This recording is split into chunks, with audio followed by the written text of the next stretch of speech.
Hey everybody, Matt Rosenthal, the host of Digging In. We should come to you every week with a show that we hope and that I hope inspires you. I hope it motivates you. And this week's guest is definitely going to do all of that. His name is Matt Williams.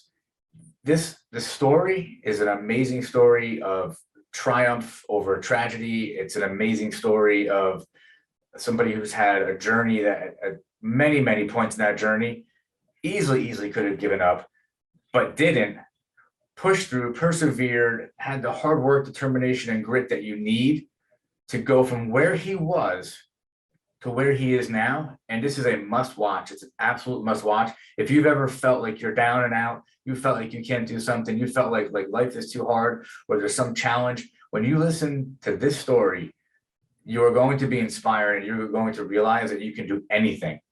Stay tuned. Hope you enjoy. Welcome back to Digging In. Today I have with me Matt Williams. We're going to jump right into it, but I wanted to say one thing about this guy before he actually says hello to you. His story is amazing. Really, it's amazing. It's inspirational, and I'm excited, and I cannot wait to hear him tell his story. So Matt, welcome. I appreciate that. Thank you very much for having me. Man, you've done some pretty cool things in your life. You've built something pretty cool. And the story behind it, would you honor us with telling us about your company and really take us back to the beginning, man? How did this all come about for you? Absolutely. Yeah. So my name is Matt Williams. I'm originally from Westchester, New York, currently down in South Florida. I got down here by way of education. I was a teacher and a coach and found myself down here teaching and coaching and still kind of living a double life. Didn't feel like really admitting anything or, letting the world know that I was an alcoholic and an addict. And eventually that came to light in 2010, series of poor decisions, got a DUI, and I had a lot of other things that had led up to that. So it was like that final straw, that emotional bottom, that physical bottom, that spiritual bottom. And I started over at 28, 2010. In that beginning, and I know we'll talk about it, in admitting, I needed help, and I was an alcoholic, and I sought that help. I had a chance to start over, and I still miss teaching and I miss coaching, and I was like, man, no one was going to hire me, and I started to actually make this like little snack bar, this peanut butter snack bar that I pretty much took everywhere with me because I lost the ability to drive. I lost my license, and basic right everyone gets at 16. I basically threw away because I made really poor decisions. My last resort was biking around South Florida. And if you know anything about South Florida, it's pretty much the only way to get around because the transit system, although they're great people, not necessarily on time like it is in the city or up north. And started making these peanut butter snack bars, taking them everywhere with me, and eventually got in front of a couple families and started to train again and started to coach, and people, that kind of knew my situation. One of them being the person that introduced us, was training her daughter, and happened to have one of the bars. They tried it. It's like, man, this is a great product. And I said, I don't really know what you mean. It's just the thing I make at home. And it's literally, I put it in my backpack to get me where I'm going. And, she was in, she does what she does. Carol's great. She's a great connector, and, PR and marketing and media. And, she said, you have something here. My kid likes it. She doesn't like anything like this. This is healthy. I don't know what's going on. What is in this? This can't be healthy. Said all those things. And right. I shared with her everything. And she sat me down and said, what do you want to call this thing? And I was like, I really don't know what you're talking about. I just make this bar at my house, and it's, I don't know, it's a frozen protein bar, like Fropro. And she went to like her desk, started typing things out. And I just kind of laughed. I was like, I don't really know what you're doing. She asked me for a credit card. And at that time I was a little hesitant because I was in a bad way, in a lot of ways, just trying to get my life together. And she bought me like 10 domains on a credit card for like $150. And she said, great, go test your product. And that was kind of the start of Fropro. We're an organic peanut butter snack bar. We have healthy ingredients. We source everything. We do everything in-house. We have taken that idea and that initial meeting of me making it in my house and turning it into a 5,000 square foot facility that houses a kitchen, a distribution, offices, customer service, as well as a full operational gym. No here kidding. in Boca Raton, Florida. So, it has taken quite a long time, but one of the cool things about the process and digging in is kind of remembering those things. And I do remember, I'm very grateful. And everyone that helped me along the way. I definitely didn't do this by myself. I have a belief in something greater than myself. I have faith in, the universe, higher power, whatever you want to call it, that, gave me this chance to be here. I squandered those chances before. I felt like I was entitled to certain things. And I wasn't raised that way. I came from a really good family in Westchester, two hardworking mom. My mom's 82 and she's still working. Not that she has to, because she loves it. Sure.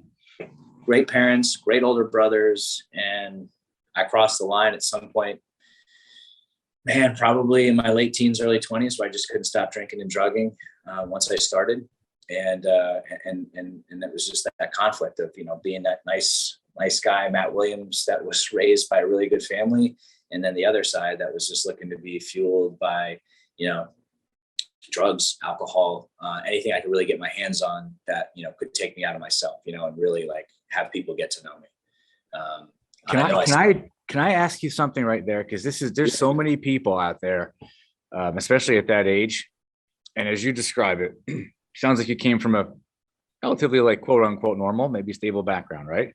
Yeah, 100%. Okay, so it doesn't even sound like you had any sort of like textbook trauma or things like that. Nope. So what was it that you were looking for? Like, what was going on? This is a long time ago, but what was happening? Yeah, And we're talking right now to that kid right now who's going through the same thing. Like, maybe we can share a cool message, that might help them get on the right track. Sure. When I look back at that, I think it was the manipulation and lying factor. I like telling a story. I remember it wasn't that even getting drunk. Like, I remember when I share this in, a fellowship that I go to and help other people, or I coach with other people, it's, it wasn't the aspect that initially of getting drunk. It was the fact that, like, I was trying to get away with something and I was lying. And I was like, how can I outdo myself lying? Because I was taught to be a good guy, and I was a church going kid and like all these great things. So I think at one point it was the lying and the manipulation that more appealed to me, and like pretending that I was this good kid and, trying to be, who was drinking the most, who was, getting the most drugs, who, and that's how it started. I was a suburban kid, like I wasn't a hardcore, right. Wasn't a hardcore kid. I didn't come from that. I didn't know anything about that. I just knew I liked to drink and I liked to drug. And, eventually when you do that enough, sometimes it starts to wear off. So you need something a little bit more intense or a little bit more potent. And I just kind of graduate along those lines. And meanwhile, like, fast forward a couple of years, people are, graduating college. I went the whole way. That my excuse was, I'm going to work really hard so I can play really hard. And a lot of people hear that. I'm sure you've heard that. Sure. But I didn't know when to stop playing. My stopping of playing, like, I didn't need to drink or drug every day, but the minute something crossed like the threshold, of either, my mouth, my nose, my veins, whatever, anything crossed that, all bets were off. It was one of those things where I couldn't stop where I started. And again, I wasn't seeking to do it, but like, if it was getting done, I was going to do it. I was going to do it properly. And it was just the line was crossed. And I think, I thought in my head and I rationalized every possible thing. It's like, everybody gets DUIs, everybody does this. And like, my friends are starting to get married and have kids, and, I'm getting my master's and I'm doing all these different things. And in my head, the busier I thought I was, the more I could say, well, yeah, man, like, if you were as busy as me, you'd want to cut loose. And I would really blame it on anything I possibly could. You really had you rationalized what you were doing. Oh yeah. So it crossed over. I'm so intrigued because it's hard for me to relate, right? So your story to me is just, it's interesting because the ending is happy. But we've all been there. We've all done our share of substances, but sure, there was a level where it became a lot more than that for you. Yeah. And I'm curious, when you went through the process you went through, did it really ever come out as to like where that really came from? You know what I mean? Like, was there ever something really going on underneath it all? Yeah, it was fortunate enough for me. I went to a fellowship in the beginning, and I also had a friend that worked in a treatment center, and he was able to get me into a program, and I was able to work with a professional. There's a lot of things I didn't deal with, deaths of friends early in, back in all the way to high school, college roommate dying, and the things that I did traveling abroad, just like, studying abroad and just being a just complete degenerate in other countries. My father died at a young age, and there was just all these that were just, I just turned 26. So again, 14 years ago. But it was one of those things that, I had two older brothers. I compared myself a lot. No one was comparing me except me. I talk a lot about, let's say you have 10 things to do, right? And I do 9 out of 10 of those really well. And I do one, not so well, or fail at. I focus on that one thing. So it's an I'm not good enough kind of thing. Sure. Yeah. And that's the crazy thing. So many people have that. Yeah. And what's crazy? I was just talking with a buddy who got back from the UPW, the Tony Robbins thing experience, right? Right. I did that when I was 2 years sober. And I had done a lot of work on myself and gone through treatment and gone through some really intensive therapy and processed a lot of things. And I remember 2 years into the whole process, I went to that, and I went through the Dickens process, and I was hysterical. I literally just talked about this with him the other day. I was hysterically crying, and I was so shocked. I was still telling myself that same story, right? The same story of like, dude, you're not good enough. You're never going to amount to anything. You're nothing like your older brothers who went to, Princeton and Bucknell, and your father that did this. And it's like your mom that was the only one to graduate from, her high school and go to college and make something of her life. And no one ever like, put that into my head except me, there are definitely times where like teachers, I was a pain in the ass, and my teachers was like, you're nothing like your brothers. Like, they were such nice boys and you're just a maniac. And I'm like, yeah, I know. Like, what do you? And then you lived it out. Yeah. Like, it's other people's stories, really. It's interesting, right? Because maybe you don't even remember. Who knows? Like, there could have been a story that somebody planted in your head, like what you just said. And when we're young, like, we're impressionable. And that 100%. Story gets in there. And next thing you know, we're living out that story. It's like a self-fulfilling prophecy. Right. And you lived it out to a certain degree. So we have to be so careful with our kids. Right. And we have to be so careful. It's not even that we have, once they get to be a certain age, there's the school teachers, there's everybody else they're exposed to, and we just don't know what's going to creep into their mind. And that self-worth issue that so many people have, that story that runs in that voice that plays that story, I'm not good enough, really, really causes problems. And there were so many people that tried to talk to me directly. And, one of them was my old football coach. He ended up, when I was teaching and getting my master's, he ended up being the principal at the school I taught at. And he could see my alcoholism way back then. And I was maybe 20, I was probably like 22 at the time, 22. And he just said, listen, man, like, you're surrounding yourself. And this was a school for kids that had gotten kicked out of other places. That's where I started my teaching career, was a place where kids got kicked out of everywhere else. And this is the last stop before juvenile detention. And it was, you were a teacher there. Yeah. And, I was showing up some days that just not all there, not drunk, not high, but like just from the night before. And I just remember one of my, I remember my old coach, who was technically my principal, he just said, Matty, you're such a good guy, right? But like, maybe you should rethink what you're doing here, because, I'm not really sure you're cut out for this. That always stuck with me. And I was like, man, what a dick. But like, I look back at those things and I'm like, he was right. I really didn't have, my intentions were good, but I was also one of the most selfish people on the planet. Were you narcissistic?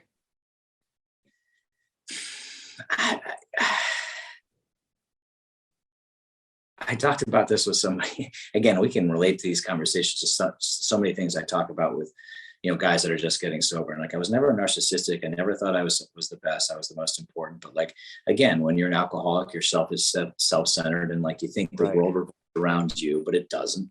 And you're at the same time, you're like, this like scared little boy with this massive ego, inferiority complex, that picture of like this false bravado. I'm like a big tough guy. and I'm not really at all. And I never was that. I wasn't, I was not like that when I was drinking. I wanted everybody to drink with me. I never got to work the door at the frat houses or parties, because like, if you wanted to come in, you were getting in because you were doing what I was doing. And the more the merrier in my mind. And, the more people as under the weather or as drunk as I was, the better, because, hopefully no one would really find out what I was doing. There's I can't think of the name of it, but there was a movie that came out a year or two ago with Ben Affleck where he played a high school basketball coach. He was an alcoholic. Did you ever see that movie? I know which one you're talking about. I have not seen that. I do know which one you're talking about, though. As you're telling the story that you're telling me, you should watch that movie. Okay. It has a happy ending. It's very interesting, but that journey of, Right. of self-discovery. The way back. Okay. Thanks, Anthony. Yeah, love that. Throwing that out there. Big Anthony with the reference, the way back. Okay, that I do remember. Where'd that come from?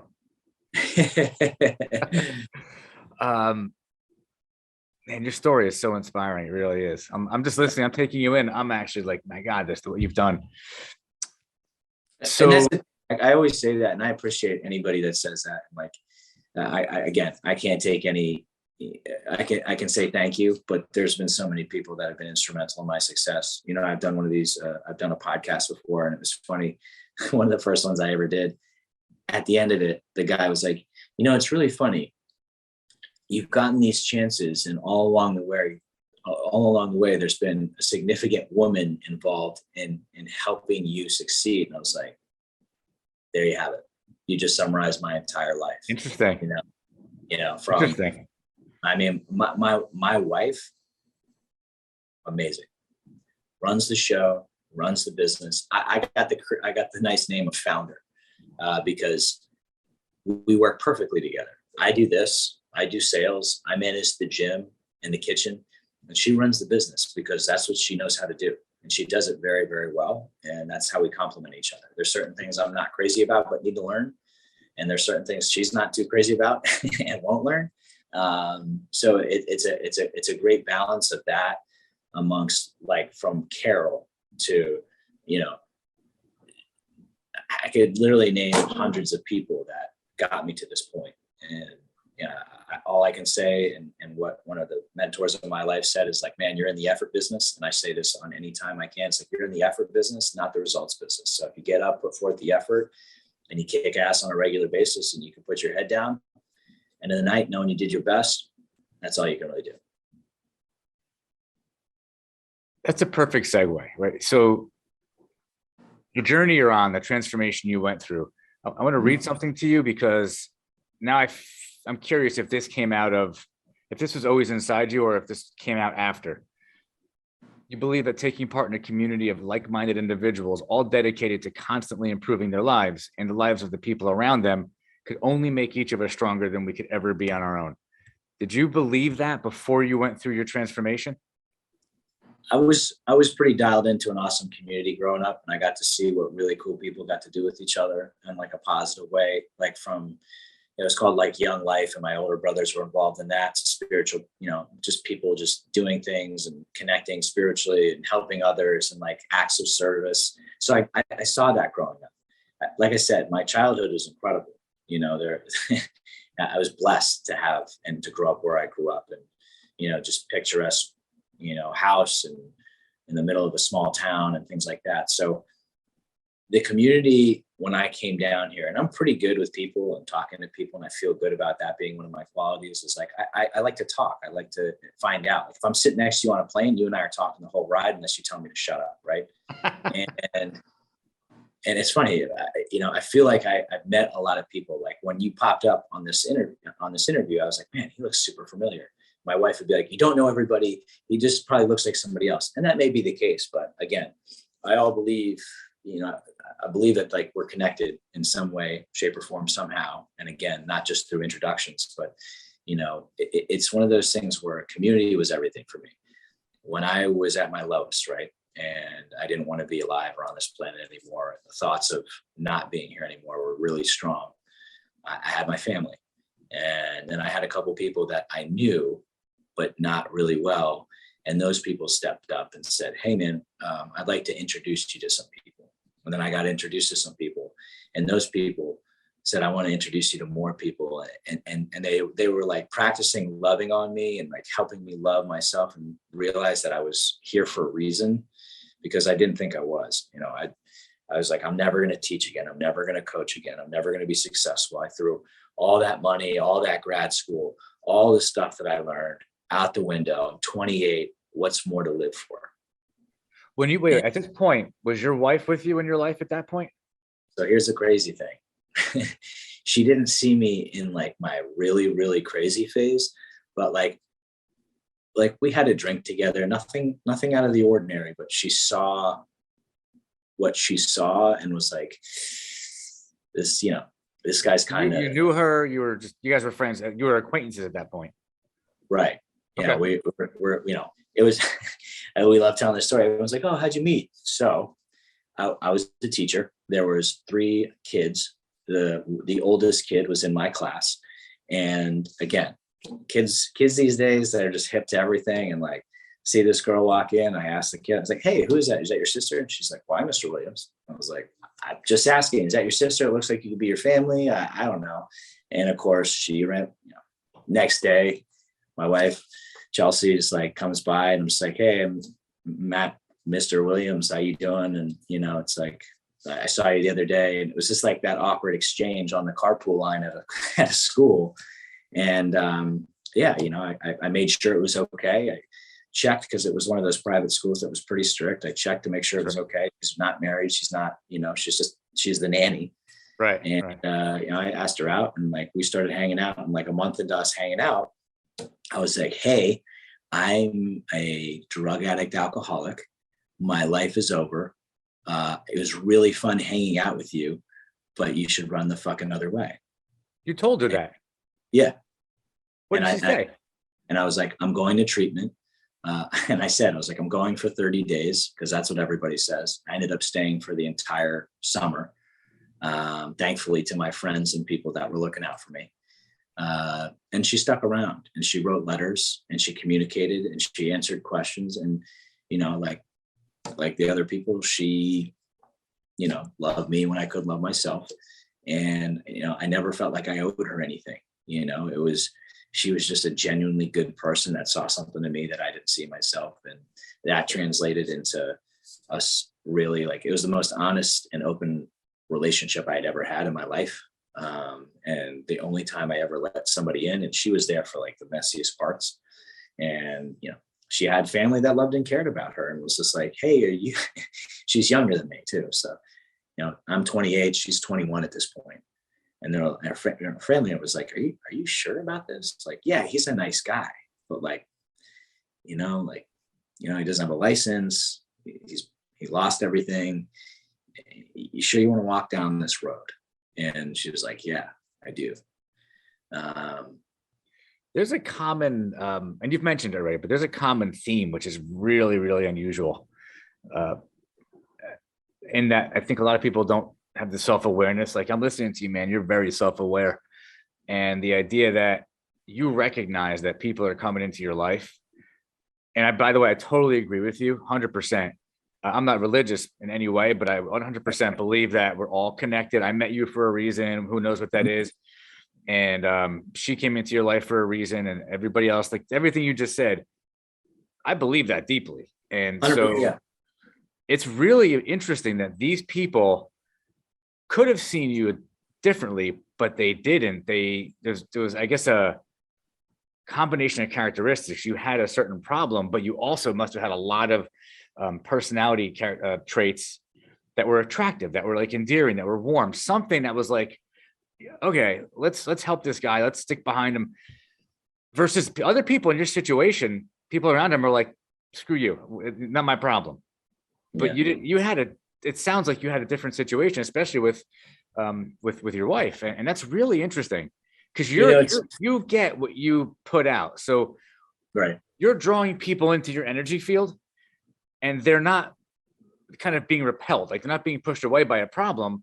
They're still attracted to something about you. And I'm talking to you, and I can see what it is. You have like a humbleness, there's something about you that definitely is like there's like a soft, endearing side to you.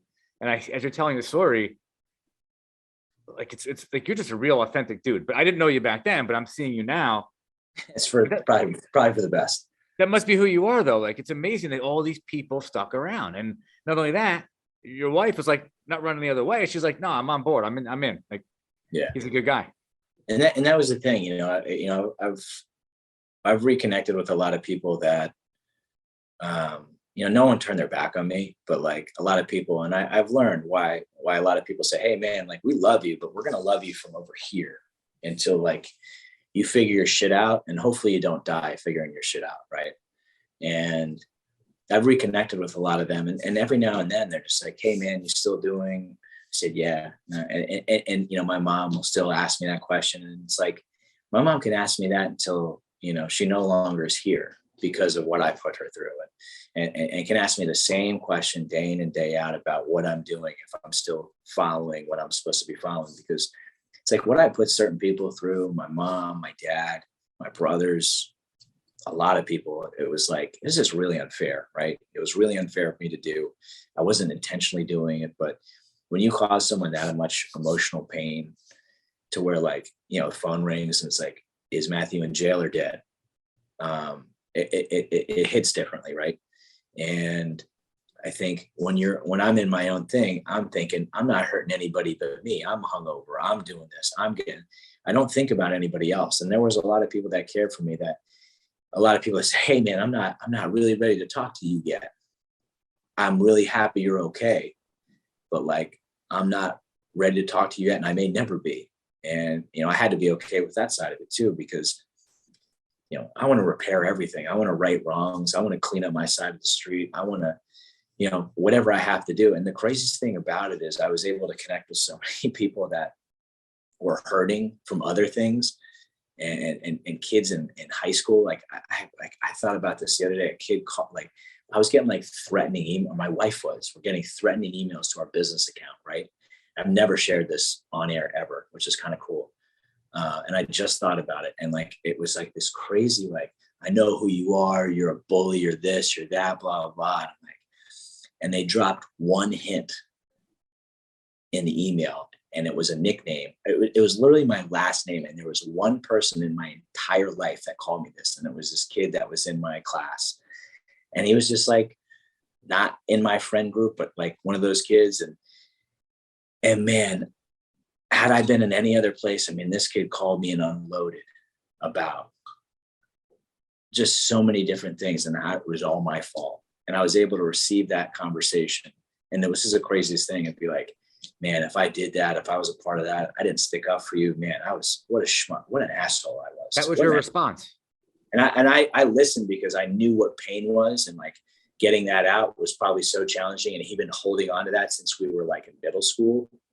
And the funniest thing after that, Chelsea tells me never to say the funniest thing, but it was funny. He said, man, I'm so glad I got a chance to talk to you.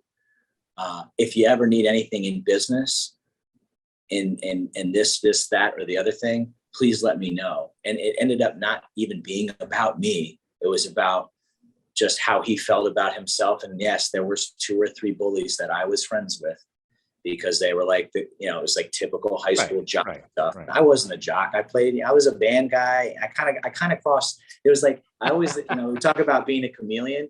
I was the sport. I could play sports. I could play band. I was a trumpet guy. I could sing. I could act. So like, no one really fucked with me. They were like, yeah, Matt, it's just Matt, Yeah, a little bit of everything. You knew everybody. Yeah, you kind of just like, you hang out with, it's like, remember Ferris Bueller? I mean, how old are you? Of course.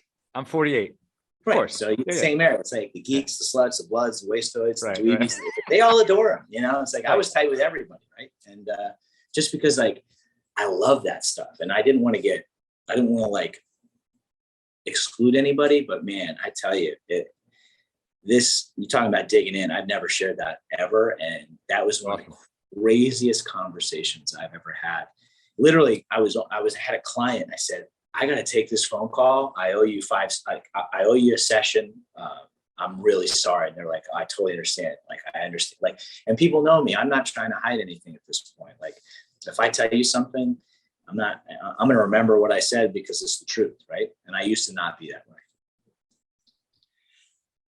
Wow. Sorry, I just unpacked a lot, right? No, man, That made me feel really good.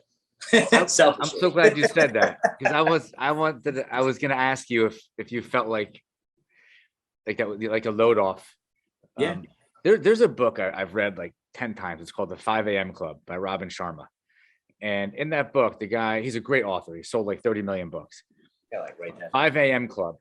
Yeah. I think I have one here. Hold on. I'm using it to hold up my my microphone. I can't show it to you.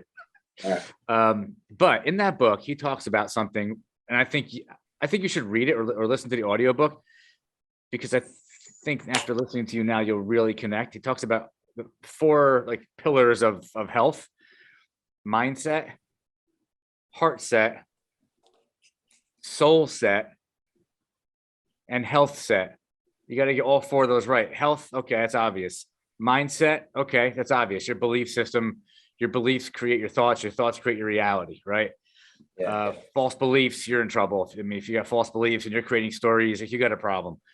But when you don't let things pass through and you hold on to them, it affects your heart set, right? You know, it's if you have negativity, if there's things like you just told that story, like that guy, well, I'll speak for myself. There's things that I had a lot of trauma when I was a kid.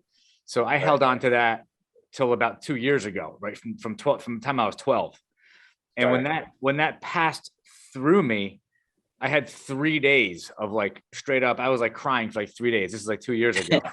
Yeah. And it was like, what the hell's going on? And it was like, wow, I was carrying that stuff in my heart since I was 12 years old. Never let it pass through, never processed it. And of course, that energy that you're carrying around, it affects the way you think. And when you tell a story like that to anybody who ever watches what this episode, and you hear what Matt just said, don't hold on to things. It's better to talk to somebody. It's better to get it out.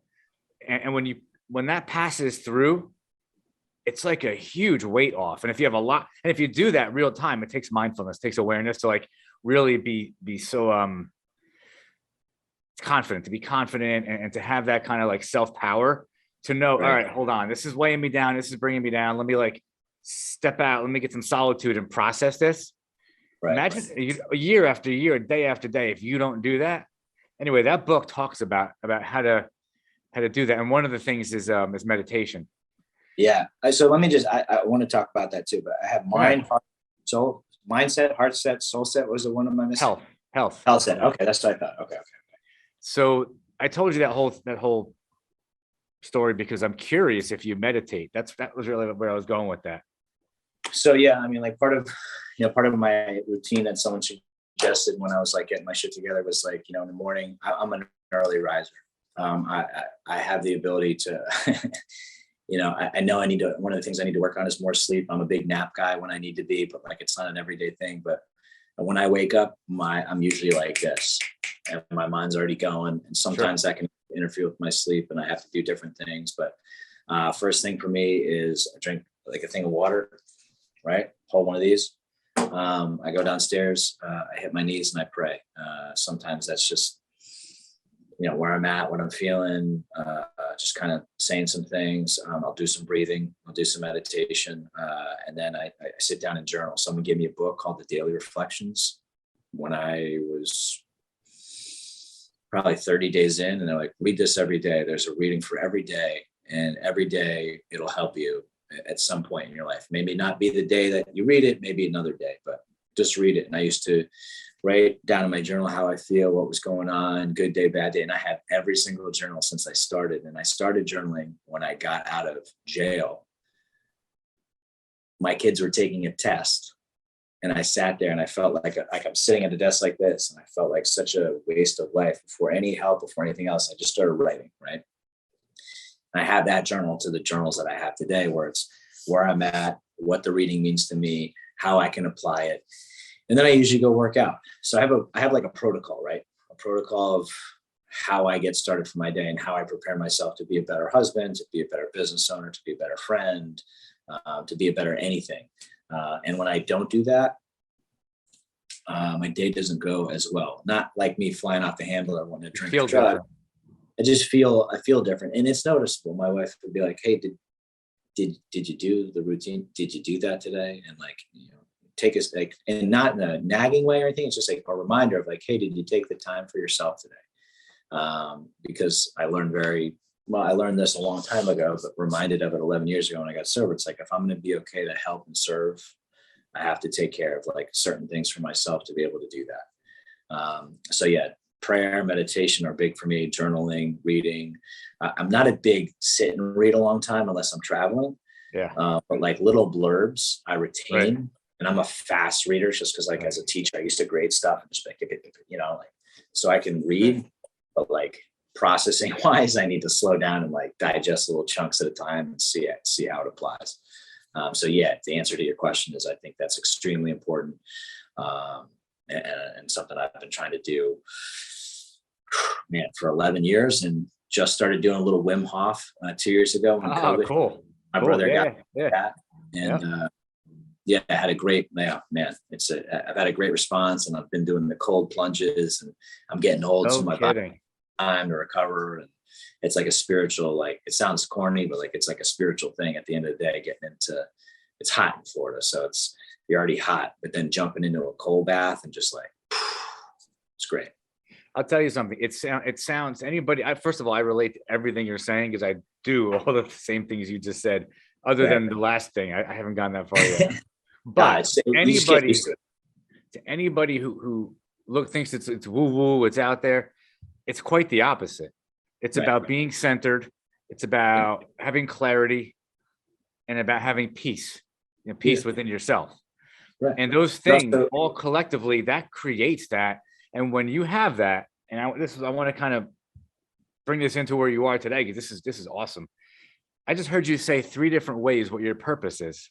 And what I'm hearing you say your purpose is, what you found along the way, is it's common to a lot of people who have gone through a process of transformation. Sounds like your purpose is to serve other people. Right. That's what I'm hearing. Now that could mean different things, but you're involved in a few different things where you straight up are truly a servant, whether it be people that hearing your story benefits them, and you helping people see different perspectives, right? That could change their life. Of course, in business, what you do to for a living is 100% about people's health, wellness. And I'm taking from you everything about your energy, man. It's straight up all about service, which is the complete opposite of the entire story you just told as far as what got you there. Right. Well, that's the ultimate story. Your journal needs to be a book. Well, at some point, yeah. I mean, I appreciate you saying that. And, I try to sum that up a lot of times. It's like I took for so long, and I wasn't raised like that, but like I crossed the line where I just took for so long, and my motives were really impure. And it was like, what can I get from you? What can you do for me, rather than how I can help? And when all that was stripped away, and I was faced with like looking at myself and like finally being like, man, like what happened to you? A lot of it was like, let's just get back to the basics. A mentor of mine says, he's like, yeah, if you stick to the basics, you never have to return to them. And like, I try to. Brilliant. That's brilliant. Yeah. And then, there's so many great one-liners that I try to put out there, like on my social media, that like I've heard that have helped me. I heard one this weekend. I just came back from this awesome fitness, wellness, business conference with like some major players. And like, we broke bread together. We worked out together. I sat and listened to their stories from like really tragic, like, tragedy to triumph stories. And, one of the things that was said was like, don't negotiate your dreams. And that I was like, wow. And it's like, if you follow like Elon Musk, he's just like, if you have a 10-year goal, try to do it in 6 months. Chances are you're not going to hit it all, but you're going to be a lot farther ahead than you were in 10 years if you do it in 6 months. And it's like those things, right? We really don't have a lot of time. And I just turned 40 years old, right? And, what I share with my guys is like, if I were to die today, would I be okay with what the last 11, 12 years has looked like? I've changed a lot. Are there still people that haven't been addressed because they're not ready, or, because it's not a good thing for me to reinsert myself back into their life. Sure. You know, there are a lot of people who be like, oh, you know, like we had a very cool opportunity back in 2016 when I ran the New York City Marathon to share my story. And it was the first time I felt really comfortable sharing my story in an open forum. And it was through a commercial. And it was basically announcing that I was an alcoholic and an addict. And I was running this marathon to raise awareness and money just for that purpose. And we won. And the commercial aired on all these great, like ESPN, ABC. Literally, they banged the first group out, like the fastest group went out. And I finished that race, nothing crazy, crazy time. I was just happy to be there. New York City Marathon, ridiculous energy. And I got calls and texts from people I haven't heard from in years that were like, bro, I thought you were dead. Wow. Or, wow, I cannot believe you're still alive. Hey, my brother, my sister, my dad, my mom, my cousin is struggling with alcohol, died from alcoholism, suffers from this. What do I do? And that's when I was like, that's it. And the more honest and open I am, like when we got the opportunity to sit in front of Whole Foods in their corporate offices and share our product, I'm talking about all these different features and telling the story about that. My wife just said, stop. Hey guys, listen, you enjoyed the bar. It's delicious. Matt's not going to tell you that he's 7 years sober, and that this was literally a labor of love. He didn't start this to make a business. He literally started this to actually make some money so he could eat and like get around South Florida, because he lost everything else because he ruined it. And the guy that was sitting like this just did that. And he goes, that's what I want to hear. He goes, tell me more. I want to hear your story. And then after the meeting and walking to the elevator, he goes, I really appreciate your honesty. That helped me because I have a brother that's struggling. And I was like, okay. I said, this is the purpose, right? And people may not like it. I'm not trying to tie it to sales at the bar or anything. It's just my story, right? You know, we have to have a really cool story and a really cool message and like a delicious snack bar that is a direct result, but a really cool community of people at the gym. My friends, we have an event this weekend. We raise money for free workouts for people that are just starting over called temperance training. I have another buddy that started something called Repetitions, Recovery Through Repetitions, free workouts. The community down in South Florida, again, this is for anybody listening, because I know South Florida gets a bad rap and there's a lot of dastardly shit that went on down here during the last couple of years with really, really greedy people. But there's a community of sober people down here that have started over and are doing things that like you would not believe.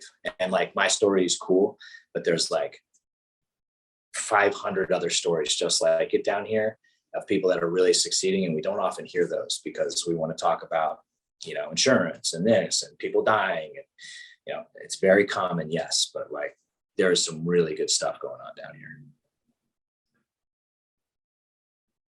Making a note, hang on. I didn't want to interrupt you, man, because you were on a roll. It was really valuable.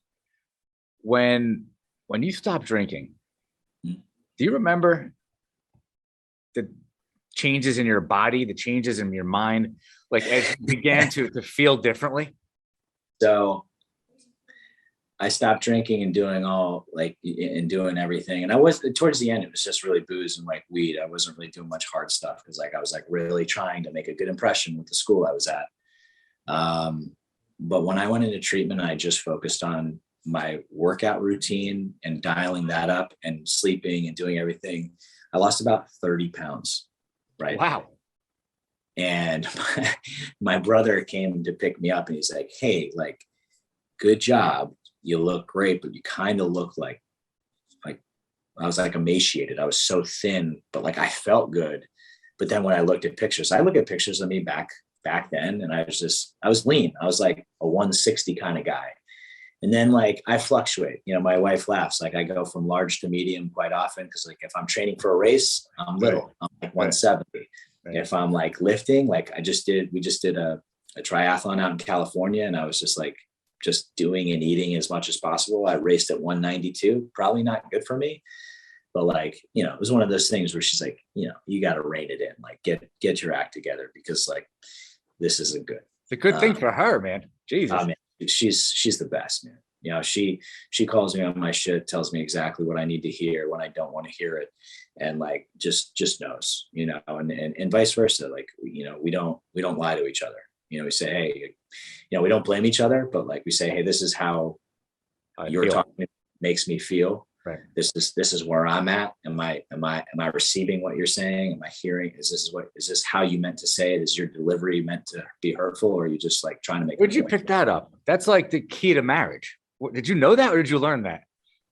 First week in treatment, the guy running the show was a marriage counselor as well.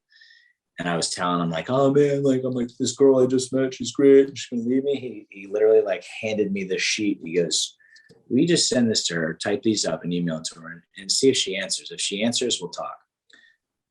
She answered, sent back, and he goes, I don't even need to read these. The fact that she answered these and you guys have only been together for a month means that she's a keeper. And, you know, we'll go over these answers, but like, you know, you don't have that? I'm sure I do. And he was just like, don't fuck this up. Don't fuck it up. Whatever you do, don't fuck it up. Right. Yeah. Yeah. And I was pretty good at messing things up for sure. What about clarity? Like, I know you had weight loss, but like, did you feel the world differently? You must have felt the world differently. Yeah, man, I felt lighter. I felt freer. Again, it was a lot of, you know, for me, you know, we talk about, you said health. I wrote things down. Health, mind, heart, soul, set, right? Right. So they say alcoholism, when you're starting to work on yourself, it's mind, body, heart, soul, spirit. You know, I pray on those things every day, right? You know, to have the motives that are pure and to feel like I felt like when I got here, because it's like I wasn't putting chemicals in my body. I wasn't lying and putting that poison in my heart and like in my mouth and my words in my head. I let go of a lot of emotional stuff that, again, like you said, like was there and hadn't passed through. You know, I wrote a letter to my dead father, you know, like who does that? I wrote a letter to my alcoholism. And this is through my counselor. I received letters from my family, and they all hit me hard, but you know, one of the best ones was from my oldest brother. And I was a surprise. So my older brothers are 11 and 14 years older than me. So, oh, wow. You know, whatever that was, 1980 Christmas, mom and dad had a lot of fun. And I was the result. Or I should say New Year's. But my brother wrote to me, and like my one middle brother, super sensitive, wrote like pages, right? And it was tough, man. It was tough to look at. My mom wrote pages, right? And my oldest brother, I mean, he's always like, he's like me. We're just like bang, bang, bang, we got shit to do. And he was just like, you're an amazing brother, son, uncle, teacher, coach, listed like 10 or 12 things. And he goes, imagine how great you would be if you weren't drunk all the time. Wow, that's heavy. And that ripped my heart out. That's heavy. Yeah. And it still still rocks my shit, because it's like, it's powerful. I can't change what happened, and I never would. I would never go back, because I wouldn't be here, and I wouldn't be able to have the experiences I have to be here and like to enjoy these experiences. But like, I sometimes will be like, man, I wasted so much time. I wasted so much fucking time, and so many other people's time that tried to help me. And it's just like, the only way forward is, as they call it, like a living amends, is for the people that aren't here, the people that I can't contact ever again. It's every day, just try to be the best version of yourself you can be. That's right. In everything that you get to do. Right. And I will fall short, and I will fuck up. And if that happens, be aware enough to say, hey, this is where I messed up. Let me correct it. But that's all. That like literally is all I need to do. You've heard this one. I'm sure life doesn't happen to us. It happens for us. Yeah. Everything you're talking about, there's no time wasted. And life is short. But said that to one of the guys that was here. True. That I meet with every week. We're talking exactly about that, you know? It's true, man. So you had to go through everything you went through. You had to, in order to be doing what you're doing now. Like there was no other way to be where you are. Yeah. It Well, wouldn't and be that's the other possible. thing too. It's like we even changed that. Like someone, I remember one of the first guys that ever helped me out. I said, "Oh man, I have to do this." He goes, "Hey man," and he was like this like good old boy. He's like, "Hey man, you don't have to do shit, okay?" You choose to. He's like, "You get to," and I was Or you like, get to. Yeah. mm. Yeah. Yeah. Yeah. He's like, "You want to sit home and be miserable in a pity party? That's a party you won, and that's not for anybody else." It's like, "You get to do shit today. Remember that." And I was like, I was always just like, "Man, you're such an asshole, but so right." Man, it's powerful. What are your thoughts on these things? Good or bad? Great product. Yeah. Yeah. I mean, I'm going to have to send you some other ones after this. So I'll gather your information and send you some of the bars that we make. But you know, their stories and inspiration. Man. You know, they started, two guys hustled their ass off, and you know, I think it was 4 or 5 years ago they were acquired by Kellogg's for $600 million. Kellogg. Oh yeah. All right. The reason I did that was I want you. So tell me. Let's bring it to you. Let's bring it to your business. I mean, that story is like it's pretty powerful, man. You took everything that happened and you turned it into something extremely, extremely positive. And everything you just told me that you're up to, man, it's like you're just on this positive train of like making shit happen, you know, and it's all impactful. The products that you have, tell me why they stand out. Tell me what's better. Yeah, I'm biased, and I say this, but this is a request, or sorry, not a request. This is the message we get. It's the best tasting thing that's out there. You know, we use organic peanut butter, plant-based protein, gluten-free oats, honey, and cinnamon, and then other ingredients. We have 13 flavors, 3 almond butter flavors, but the taste is everything. Nice. You know, we do everything in-house. We don't co-pack it. You know, eventually the co-packing, but like, you know, our X-Bar did co-pack. They built out their own thing and they did what they had to do because, you know, they believed in it. You know, we believe in it. We have small batches here. We produce everything the same way. I see what's going into it. I know what's going into it. I buy what's going into it. And it's, again, we're not a meal replacement. We're not anything other than an add-on. You know, I want people to eat. I want people to be healthy. I want people to enjoy. You know, sometimes some of the healthy food, at least when I was coming around, like, you know, I'll eat anything, you know, but like I also have a sweet tooth. So, you know, I've been known to crush pints of ice cream in one sitting. You know, box of 6, a box of 6, you know, almond joys or strawberry shortcake bars or anything. Like, I have no problem with that. But, you know, for me, it curbs my desire to want to keep crushing sugar. So, you know, I may have one in the morning with some coffee. I may have one at night when I'm like super hungry, and it's not a killer. You know, it's like 212 calories for the most caloric dense bar to 180 calories for the base flavor. And you'll get to try them all. And, you know, you see which one you like better. So now your service to others when it comes to health is putting products out there that, I mean, you just explained. The reason I showed you this is because I wanted to hear about yours. Yeah. I don't even eat these anymore. This is stale. It's been in my drawer for 6 months on my desk. Yeah, you know why? Because I don't think they taste that good. Yeah, they don't taste that good. They leave like a chemically aftertaste, even though there's no chemicals. So I definitely want to try. I want to check yours out. But there's so many people out there that are on keto. They're on this. They're on that. They're on your product, right? It's doesn't matter what you're on, right? It's for anybody. Yeah. Like, again, like, I can't say certain things because like we haven't tested for certain of those eating plans. I've had people say that they've, you know, still been in ketosis after eating those bars because it's like the low amount of sugar. But again, I don't want to disrupt what anybody's doing. I think everybody has what they have. I've tried every eating plan just to understand it and what it does to my body. And for me, I train really hard. I like to enjoy certain things. You know, sometimes I can go overboard. I'm human. You know, if I'm really dialed in, I got a great 6-pack. When I'm not, I got like 4-pack. I'm okay with that. Oh, hold on. You got to stop right there. All right. I've been working out since I was like 13 years old. I had a 6-pack once, and it was because I had some stress for like a year and I lost like 15 pounds. I'm 5'6". I'm 165 pounds. That's great. Right. So high intensity versus cardio. HIIT versus cardio. Which one? I mean, I like them both. Like I ran 5 Which one's going to miles. burn more fat? Again, it's a matter of preference. Like I ran 5 miles and then I did a HIIT class this morning. So, So in your case, you're just burning and burning and burning. Yeah, I just like, it's like, listen to yourself. It's like, you want to run one day, go run. If you want to do a HIIT class, do a HIIT class. I like mixing it up. If you're training for something specific, I think it's important to hire a coach or a nutritionist. I did for the triathlon because like I really didn't know what to be putting in my body, even though I train other people, because I've never done a triathlon and really focused on it, or a marathon. I hired a coach.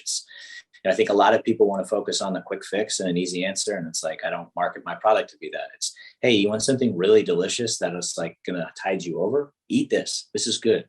And our tagline at one point, because everybody's like, well, I have this and I have that. I'm like, relax. It's a fucking snack. It's not going to break you. It's going to be okay. Right. I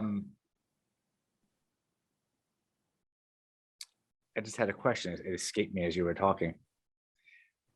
All right. How do I get a 6-pack? Give me, what's the number one? If I was going to do one thing.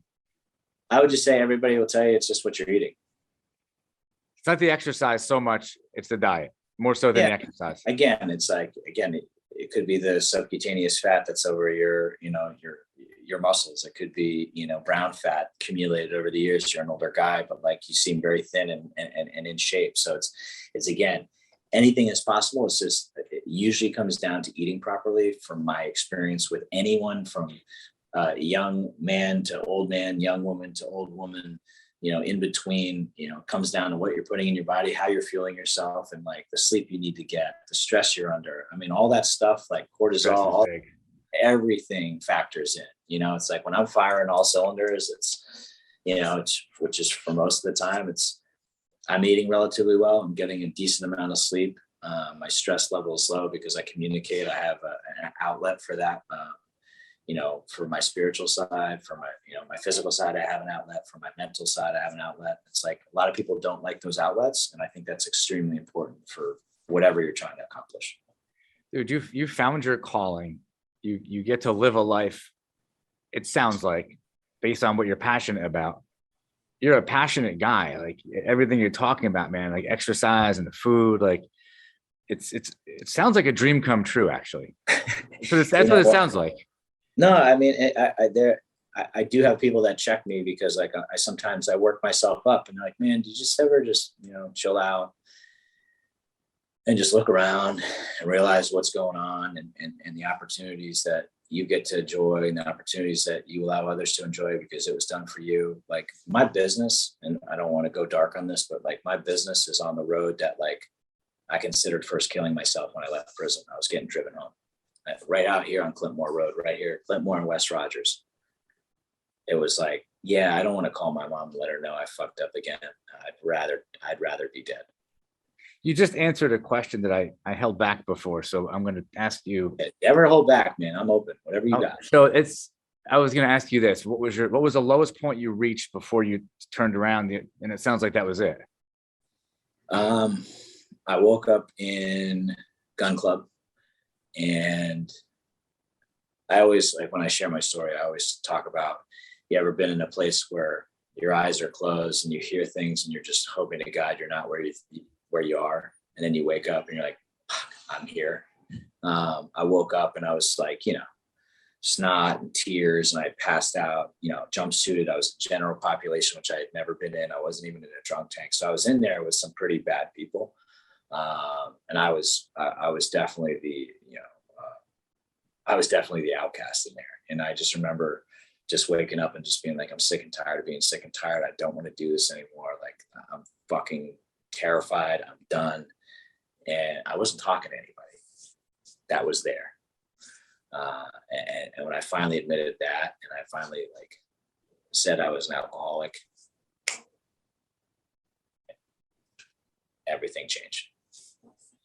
It was that you talk about self-awareness, right? Acceptance changes perspective. and I still struggle with that acceptance, accepting my situations and the fact that I'd worked, I'd lost all these things that I thought I had worked so hard for the right reasons. But, that didn't, I had I had another student of mine's mother who was sober a long time. And she's like, said the same thing. She's like, Matt, this isn't happening to you. This is happening for you. This is going to open doors, close doors, and it's going to point you in a direction that, the universe wants you to go in. We're going to end it with that. I can't even there's no better way to end it than right there. Your story is a complete story of hitting rock bottom, finding success, making things what you wanted them to be, right? You could have gone any different way, but man, that's the story you just told is really, really inspiring. Thanks. Tell me where people can find you. So you can find us. My personal is on Instagram. It's at MWAR Williams. So that's MWAR Williams. That's my first initial, the first three letters of my middle name and my last name. So MWAR Williams. You can find us at Go Fropro, GOFROPRO, on Facebook as well. LinkedIn, you can find me, Matthew Williams. It's a pretty generic name. So it's not too hard to find. Matthew Williams in South Florida, Boca Raton. Wake Up the Sun Show. It's a podcast that I do, just interviewing local business owners, and again, stories like this, and striving to get to know everybody just like you're doing. Not as much success as you have, but again, congrats on that. I'm very accessible. My personal number is out there. If you're sick or suffering or struggling or know someone that needs some help, if I can be of service, please let me know. But yeah, those are the easiest ways to get a hold of me. We're gonna put all that information down below, and cool. I hope that anybody out there, man, who's got something going on, that they send you a DM or something. Yeah. Sometimes it's all it takes is just somebody to speak to, a mentor, somebody to get you on track. I end every show the same way, but sometimes it's even more appropriate. And today's show is really one of those. You want me to sing a song? You're going to sing. I'm going to get my guitar. We're going to sing a song. Hallelujah. Love that. The intention, the reason we do this show is to deliver value to people, right? I talked with you about it before we hit the record button. Today, anybody who listened to this, they heard a lot of value. They heard a lot of things they could take away. The show's meant to inspire. It's meant to educate, and it's meant to motivate people. 100%. That's what you did today. We want people to reach their potential, right? That's what it's all about, right? Whatever that means for you as an individual, reach your potential, work hard, be humble, hustle, and you'll find success. Love that. That's it. And with that, we're gonna call it a day. We're gonna end the show. And I want to thank you so much for telling these stories today. I'm like taken back. I'm like speechless at this point. So thank you, man. Appreciate it. Yeah, no, it's an honor, man. I love the title. Dig into the discomfort. Dig in, man. Put forth the effort and get it done.